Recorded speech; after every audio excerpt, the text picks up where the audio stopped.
আসসালামু আলাইকুম প্রিয় দর্শক, স্বাগত জানাচ্ছি সুরমা টিভি 24 এর নিয়মিত আয়োজন আজকের শীর্ষ সংবাদে। আমি হাবিবুর রহমান।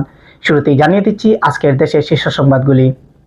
নির্বাচন কমিশনের আপিল শুনানিতে পক্ষপাতিত্বের অভিযোগ তুলে উদ্ভূত পরিস্থিতি নিয়ে প্রধান উপদেষ্টা অধ্যাপক ডক্টর মোহাম্মদ ইউনূসের সঙ্গে সাক্ষাৎ করার কথা জানিয়েছে জাতীয় নাগরিক পার্টি এনসিপি।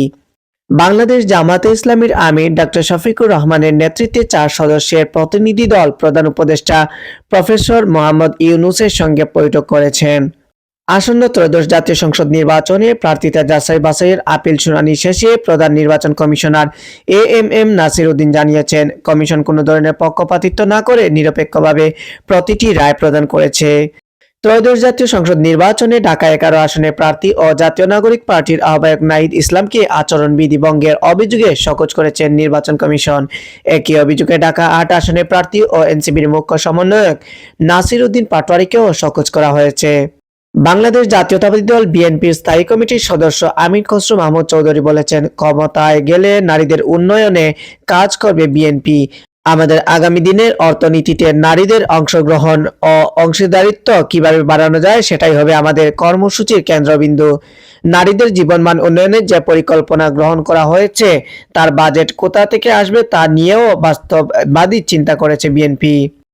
প্রিয় দর্শক, আপনারা এতক্ষণ দেখছিলেন আজকের দেশের শীর্ষ সংবাদগুলি। এবার থাকছে আন্তর্জাতিক সংবাদ।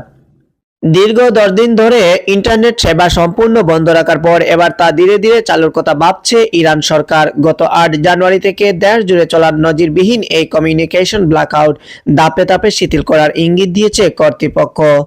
মার্কিন প্রেসিডেন্ট ডোনাল্ড ট্রাম্পের গ্রিনল্যান্ড দখলের পরিকল্পনা এবং এর বিরোধিতাকারীদের ওপর শাস্তিমূলক শুল্ক আরোপের হুমকিকে বড় ভুল হিসেবে অভিহিত করেছেন ইতালির প্রধানমন্ত্রী জর্জিয়া মেলোনি।